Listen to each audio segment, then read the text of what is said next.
مسجد بینه در امریکا. این عربی به نامی کیه مسجد؟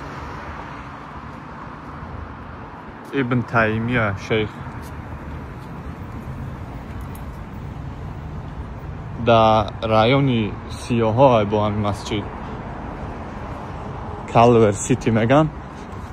رایون سیاها اینجا درش محکم ایستونه درش از درنش نشان تون بتون چخله